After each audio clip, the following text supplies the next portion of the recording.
တဘာဝတရားကိုဟောတာဖြစ်သောကြောင့်ဘုရားကိုယုံကြည်သည်ဖြစ်စေမယုံကြည်သည်ဖြစ်စေဒီတဘာဝအတိုင်းလိုက်နာမယ်ဆိုလို့ရှိရင်ဒီတဘာဝတရားရဲ့တုံ့ပြန်အကျိုးပြုမှုဖြစ်ပေါ်လာဒါတွေကဘာသာတရားနဲ့လည်းမဆိုင်ဘူးပေါ့ကိုယ်ွယ်မှုတွေနဲ့မဆိုင်ဘူးယုံကြည်မှုတွေနဲ့မဆိုင်ဘူးဥပမာဘာနဲ့တူတော့ဆိုရင်မြတ်စွာဘုရားရဲ့အဆုံးအမတရားတွေဟာဆေးနဲ့အနာတရံတူတယ်ကောင်းမြတ်တဲ့အစာအာဟာရနဲ့အနာတရံတူတယ်အစီဩဇာရှိပြီးလူတိုင်းအတွက်ကျန်းမာမှုကိုဖြစ်စေတတ်တဲ့အစာအာဟာရဟာ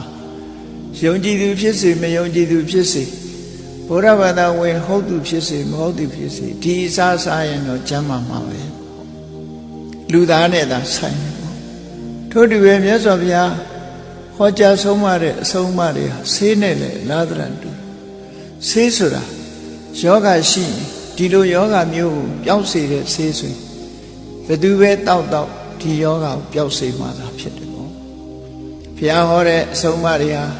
လူမျိုးမရွေးဘာသာမရွေးကျင့်သုံးနေထိုင်သူပုဂ္ဂိုလ်အတွက်အကျိုးပြုတာဘာကြောင့်ဒီလိုအကျိုးပြုနိုင်တယ်လဲလို့ဆို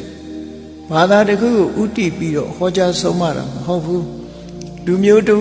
ဥတည်ပြီးတော့ဆုံးမဟောကြားတာမဟုတ်ဘူးအားလုံးလူသားတွေအတွက်အကျိုးပြုဖို့ဟောကြားတာဖြစ်တော့ကြောင့်ဘယ်သူပဲကျင့်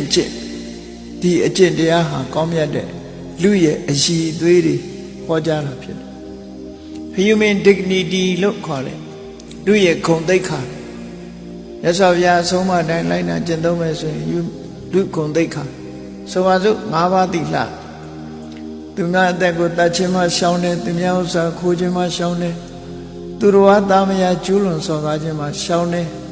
လိန်ဒီလှည့်စားပြီးတော့တစ်ဖက်သားအကျိုးပျက်စီးအောင်လုပ်ခြင်းမှရှောင်တယ်မူရစ်စေဝါကရှောင်ခြင်းဆိုတဲ့ဒီကိုချင်းတရားတွေဟာဘယ်ပုဂ္ဂိုလ်ပဲထိမ့်သိမ့်တဲ့ပုဂ္ဂိုလ်အတွက်အကျိုးပြုမှာပဲဘုရားဘာသာဖြစ်မှဒီတရားတွေကကျိုးသက်ရောက်မှာမဟုတ်ဘူးဒီတရားတွေကိုဖောက်ဖျက်လို့ရှိရင်လည်းဘယ်သူပဲဖောက်ဖျက်တူညီသောအကျိုးကိုခံစားကြရဘာကြောင့်လဲလို့ဆိုရင်ဘယ်သူပဲသူ့အသက်ကိုတတ်ဘယ်သူပဲသူများဥစ္စာခိုးဒီပြစ်မှုရဲ့အကျိုးဆက်ကိုတော့လှုပ်သူကိုယ်တိုင်ခံရမှသာပဲဖြစ်တယ်ပေါ့ဒါဟာဒီကနေ့ခေတ်မှာကဘာမှာတတ်မှတ်ထားတဲ့ဥပဒေတွေကြီးလိုက်လေ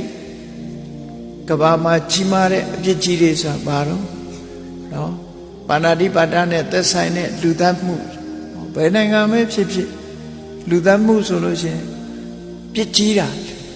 ဘယ်နိုင်ငံကတော့အပြစ်မရှိဘူးလို့မရှိဘူး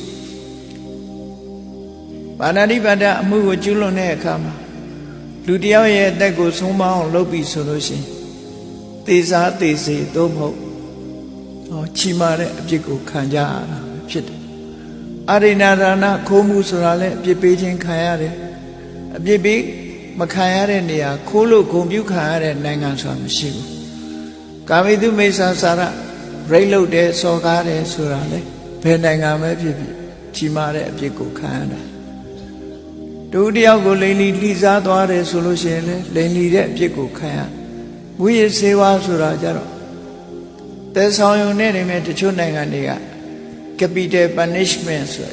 တေတံချမှတ်တာတွေရှိတယ်ပေါ့အဲ့ဒါလို့အပြစ်ပေးခံရတာတွေဟာငါးပါးသီလကိုကျူးလွန်ဖောက်ဖျက်လို့ရှိရင်